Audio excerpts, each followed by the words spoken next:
Hello everyone, this is Roli Pandey. This is 7th year PYQ of English Pedagogy for CTET. इसके पहले 6th PYQ आपके complete हो गए, playlist बनी हुई है, जिनको बाकी के वीडियोस देखना है वो जाकर के चेक कर सकते हैं। स्टार्ट करते हैं। क्वेश्चन नंबर 1 है हमारा, the teacher is presenting the new material in dialogue form and laying a great importance to pronunciation. Which method is being followed by the teacher? Teacher क्या कर रही है, जो नए मटेरियल्स उनको डायलॉग फॉर्म में प्रेजेंट कर रही है। इसके अलावा वो ज़्यादा इंपॉर्टेंस किस चीज़ को दे रही है, प्रोनाउंसिएशन को दे रही है। तो कौन सा मेथड है जो कि टीचर के द्वारा फॉलो किया जा रहा है? कम्युनिकेशन लैंग्वेज टीचिंग मेथड है, या फिर ग्रामर ट्रांसलेशन मेथड है, या फिर ऑडियो लिंगुअल मेथड है, या फिर इक्लेक्टिक मेथड है? तो इसका राइट ऑप्शन क्या हो जाएगा? ऑप्शन नंबर 3, मतलब audio lingual method. Audio lingual method क्या होता है कि इसमें डायलॉग फॉर्म में बच्चों को सिखाया जाता है, ड्रिलिंग करके, मतलब ड्रिल और प्रैक्टिस से प्रोनाउंसिएशन सिखाई जाती है, प्रोनाउंसिएशन सिखाया जाता है, ओरली बोलना सिखाया जाता है। ये सारी चीज़ें किससे कराई जाती है? ड्रिल मेथड से कराई जाती हैं। तो ये किस में होता है? ऑडियो लिंगुअल मेथड में होता है कि नए मटेरियल को डायलॉग फॉर्म में प्रेजेंट किया जाता है। इसके अलावा ज़्यादा इंपॉर्टेंस प्रोनाउंसिएशन को दी जाती है और प्रोनाउंसिएशन वगैरह ड्रिल के थ्रू समझाया जाता है। क्वेश्चन नंबर 1 का राइट ऑप्शन ऑप्शन नंबर 3 हो गया। क्वेश्चन नंबर 2 है, on a given topic before writing, learner are producing and sharing ideas quickly and freely in a limited time. Before writing, लिखने के पहले बच्चों को आइडियाज मतलब कि producing and sharing ideas quickly, जल्दी जल्दी जो बच्चों को आइडियाज है वो शेयर किए जा रहे हैं और freely in a limited time में। तो इन आइडियाज का जो शेयरिंग हो रहा है इसको क्या कहा जाएगा? ब्रेन स्टॉर्मिंग कहा जाएगा, कि सैमुलेशंस कहा जाएगा, या डिस्कशंस कहा जाएगा, या फिर रिपोर्टिंग कही जाएगी? तो इसका राइट ऑप्शन क्या हो जाएगा? ऑप्शन नंबर 1, मतलब कि ब्रेन स्टॉर्मिंग। ब्रेन स्टॉर्मिंग क्या है? ये एक तो बहुत पुराना मेथड है, ओल्ड मेथड है। इसके अलावा ये बेस्ट टेक्निक है किस चीज के लिए?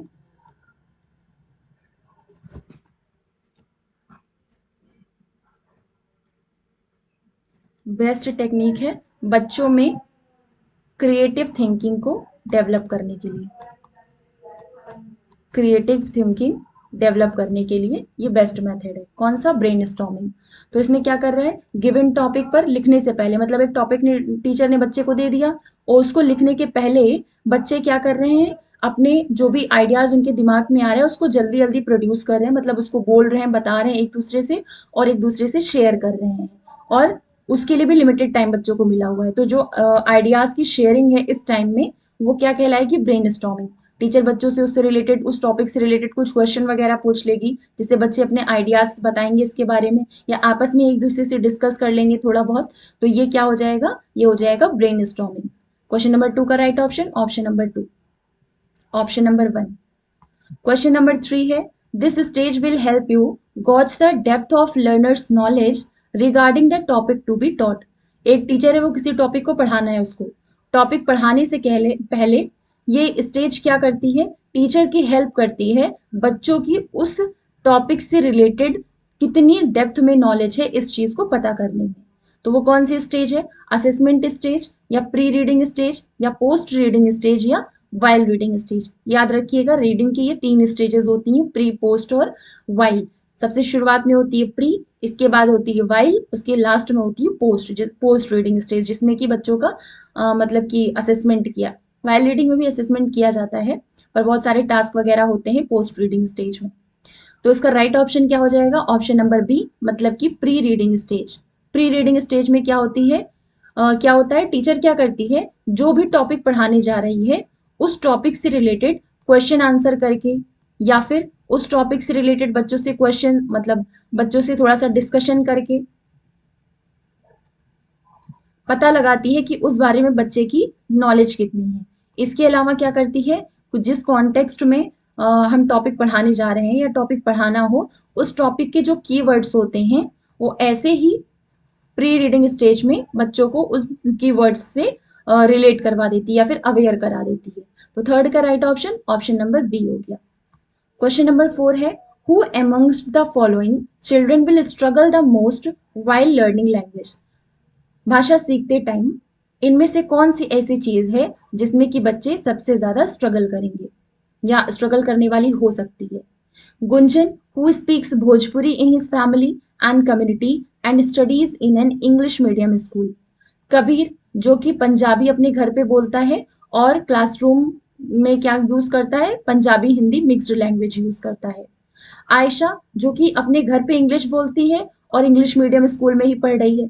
देवाशीष, जो कि होम लैंग्वेज जिसकी बंगाली है और उसको थोड़ा बहुत एक्सपोजर हिंदी का भी मार्केट प्लेस में या फिर जिस हिंदी मीडियम स्कूल में पढ़ रहा है वहां पे भी उसको मिल ही जाता है। तो इनमें से कौन सी ऐसी सिचुएशन है जिसमें कि जिस बच्चे को सबसे ज्यादा स्ट्रगल करना पड़ेगा? वो है गुंजन। क्यों? क्योंकि उसकी जो खुद की भाषा है वो भोजपुरी है, पढ़ रही है इंग्लिश मीडियम स्कूल में। अब इंग्लिश मीडियम स्कूल का ना कोई उसको एक्सपोजर मिला है, ना उसको थोड़ी बहुत पहले से आती है, तो इस वजह से उसको सबसे ज्यादा स्ट्रगल होगा भाषा सीखने में। तो फोर्थ का right option option number 1। Question number 5 है। क्वेश्चन नंबर 6 है, a language teacher is reinforcing the previously taught vocabulary and structures in subsequent unit when ever logical और पॉसिबल। जब वो यूनिट पढ़ा रही है, आगे वाली यूनिट पढ़ा रही है, तो जब लॉजिकल लग रहा है उसको या जहां पे जरूरी है, जहां पे संभव हो सक रहा है, वहां पे वो क्या कर रही है, बच्चों को उसने पहले वाली क्लास में जो वोकेबलरी पढ़ाया है उसको वो वापस से बच्चों से पूछ रही है, मतलब उस पर भी थोड़ा बहुत जोर दे रही है, जिससे बच्चे की पुरानी वाली जो है चीजें हैं वो पहली चीज तो भूले नहीं, दूसरी चीज अभी वाली क्लास में अभी वाली जो यूनिट पढ़ा रही है उसमें भी पहले वाली वोकेबलरी का यूज कर सके बच्चे। तो टीचर क्या फॉलो कर रही है, स्पाइरल अप्रोच की लीनियर अप्रोच, इसमें डिडक्टिव अप्रोच या इंडक्टिव अप्रोच? तो ये क्या हो गया, स्पाइरल अप्रोच। स्पाइरल अप्रोच एक ऐसा मेथड है, एक ऐसी अप्रोच है जिसमें लाइफ टाइम तक बच्चे सीखते हैं, लाइफ टाइम तक सीखते हैं। और उनकी अंडरस्टैंडिंग किस बेसिस पर होती है, मतलब जो उन्होंने पहले पढ़ा हुआ है उसको आगे वाली चीज में भी ऐड करना, फिर और ज्यादा नॉलेज होने पे और आगे वाली चीज में उसी का यूज करना। ऐसे ही स्पाइरल जो है, स्पाइरली बच्चे सीखते हैं। यहाँ से लो लेवल से थोड़ा बहुत स्टार्ट करते हैं, बेसिक से एडवांस की तरफ, मतलब यहाँ का यूज कर लिया यहाँ पे, इसका यूज कर लिया यहाँ पे। तो इस तरीके से बच्चों का जो सीखना है उसको कहते हैं स्पाइरल अप्रोच, या इस तरीके से जो बच्चों को सिखाया जाता है वो होती है स्पाइरल अप्रोच। तो सिक्स्थ का राइट ऑप्शन हो गया ऑप्शन नंबर 1। क्वेश्चन नंबर 7 है, to help learners who have fallen behind learn to the best of their ability and to bring them back into the mainstream classes as far as possible is the objective of. मतलब बच्चों की मदद करना जो अपनी योग्यता से, मतलब जो अपनी योग्यता में बेस्ट दे सकते थे लेकिन उसके बावजूद वो पीछे रह गए, तो उनको वापस से उनकी मेन स्ट्रीम क्लासेस तक पहुंचाना या मेन स्ट्रीम क्लासेस तक ले जाना, मतलब जिस लेवल की उनकी अगली क्लास है वहां तक उनके लेवल को पहुंचाना जितना संभव हो सके। तो ये कौन सा उद्देश्य होगा, माइक्रो टीचिंग का या ऑनलाइन टीचिंग का या रेमेडियल टीचिंग का या क्लासरूम टीचिंग का? टीचर क्या कर रही है, मतलब बच्चे की हेल्प कैसे की जा रही है, जहां पर बच्चा फेल हो गया है उस चीज में बच्चे की चीज सही करा करके वापस से उसको आगे वाली चीजों में प्रोग्रेस करवाना। तो क्या किस तरीके की टीचिंग हो गई, ये रेमेडियल टीचिंग हो गई। बच्चे का सुधार किया जा रहा है, मतलब पहले डायग्नोस किया गया कि ये कमियां बच्चे में आ गई, इसकी वजह से बच्चा पीछे रह गया, उन कमियों पे काम करके बच्चों को आगे बढ़ाना, तो ये होता है रेमेडियल टीचिंग। तो सेवेंथ का right option option number 3। Question number 8 है, the methods in which different teaching methods borrowed and adapted to suit the requirement of the learners is known as। ऐसा मेथड जिसमें कि अलग अलग टीचिंग मेथड्स बोरो किए जा रहे हैं, अडॉप्ट किए जा रहे हैं, जिससे कि लर्नर के रिक्वायरमेंट के अकॉर्डिंग वो सूट हो सके, तो इसको क्या कहा जाएगा, टास्क बेस्ड मेथड या इक्लेक्टिक मेथड या ग्रामर ट्रांसलेशन मेथड या फिर डायरेक्ट मेथड। जब कई सारे मेथड और कई सारे अप्रोचेस को सिचुएशन के अकॉर्डिंग, लर्नर की एबिलिटी के अकॉर्डिंग, अंडरस्टैंडिंग के अकॉर्डिंग मिक्स करके पढ़ाया जाता है, तब उसको एक्लेक्टिक मेथड कहते हैं। इसको मिक्स्ड मेथड भी इसीलिए कहा जाता है, इसको इसीलिए मिक्स्ड मेथड भी कहा जाता है। सबसे पहले इसका यूज किसने किया था, ये अमेरिका इंग्लिश लिंग्विस्ट थे, उन्होंने यूज किया था इसका पहले। तो एट्थ का right option option number 2। Question number 9 है, what emphasize that language development is the responsibility of all teachers across the school। एक minute, 9th, what emphasize that language development is the responsibility of all teachers across the school and in all subject areas.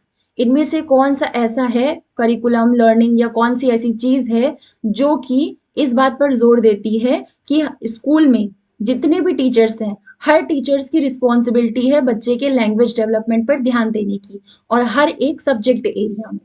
Language across curriculum या फिर curriculum across language या language integrated learning या content integrated learning. तो इसका right option क्या हो जाएगा? Language across curriculum इसको बोलेंगे। करिकुलम ब्रॉड वर्ड है, तो करिकुलम में हर एक, चाहे टीचर हो चाहे अलग अलग सब्जेक्ट्स हो, हर एक चीज में बच्चे का लैंग्वेज डेवलपमेंट किया जा रहा है। तो language across curriculum emphasizes that language development is the responsibility of all teachers across the school and in all subject areas। तो नाइन्थ का राइट ऑप्शन ऑप्शन नंबर 1 हो गया। क्वेश्चन नंबर 10 है, a teacher should organize group activities in language classroom. Teacher को group activities organize करते रहना चाहिए language classroom में, फ्रीक्वेंटली या समटाइम्स या रेयरली या नेवर। इसका राइट ऑप्शन क्या हो जाएगा? फ्रीक्वेंटली। 10th का right option option number 1।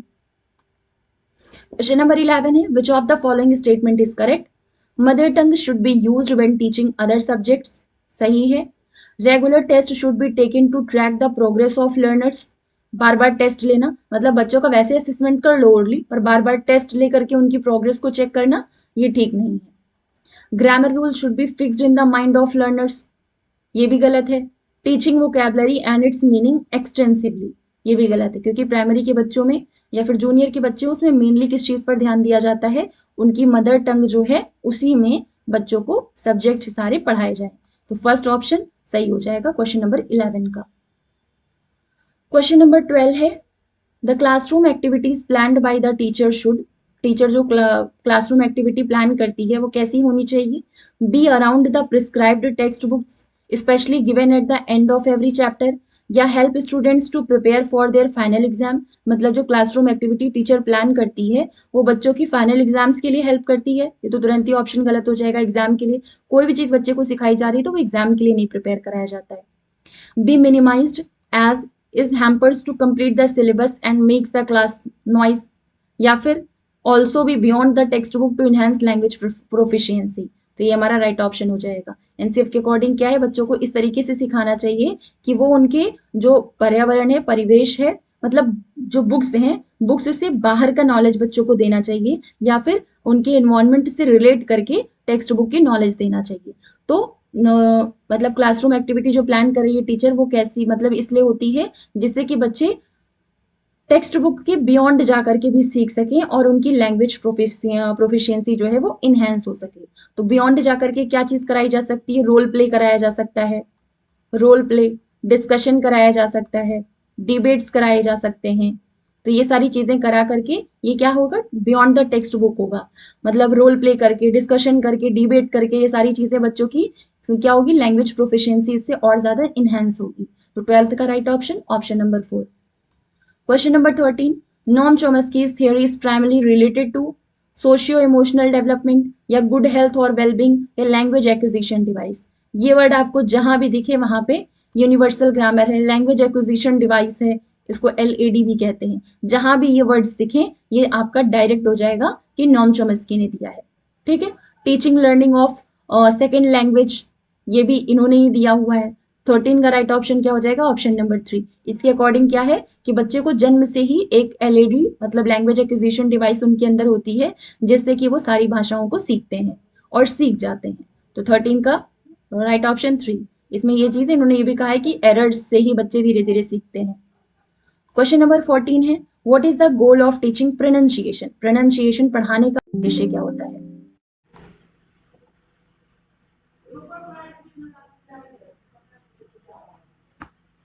To make students sound exactly like native speakers, मतलब बिल्कुल वैसा साउंड करें जैसे नेटिव स्पीकर्स बोलते हैं।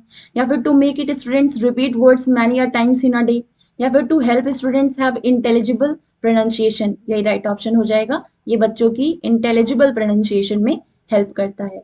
इसमें क्या किया जाता है? जो नेटिव जो मोटिवेटेड लर्नर्स हैं या फिर जो मोटिवेटेड लर्नर्स हैं या फिर जो टीचर्स हैं उनका ग्रुप, नेटिव टीचर्स हैं उनका ग्रुप बना करके बच्चों को प्रोनाउंसिएशन सिखाया जाता है, जिससे कि बिल्कुल वैसे ही प्रोनाउंसिएशन सीख सकें जैसे उसका एक्चुअली में है। तो 14th का right option option number 3। Question number 15 है, Ayesha bought a washing machine and she wanted to learn how to operate it. She started operating it after reading the instructions in its manual. This sub skill of reading is known as, Ayesha ने washing machine खरीदी और वो अब सीखना चाहती है, जानना चाहती है कि उसको ऑपरेट कैसे किया जाता है। तो उसको ऑपरेट करना स्टार्ट करती है इंस्ट्रक्शंस पढ़ने के बाद, जो कि मैनुअल में दिया हुआ है। तो मैनुअल है, कैटलॉग है, न्यूज़पेपर में वैकेंसी देखनी है, ये सारी चीजें किस में आती हैं? स्कैनिंग में आती है। स्कैनिंग का मतलब क्या होता है? Glance through a text.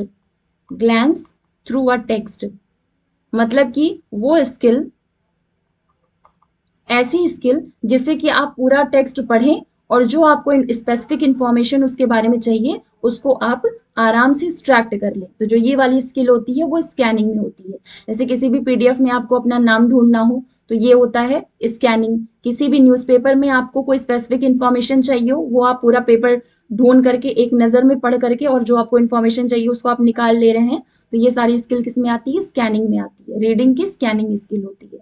ये था हमारा 7th year PYQ of English pedagogy for CTET. मिलते हैं नेक्स्ट वीडियो में 8th पीवाईक्यू के साथ। Thank you.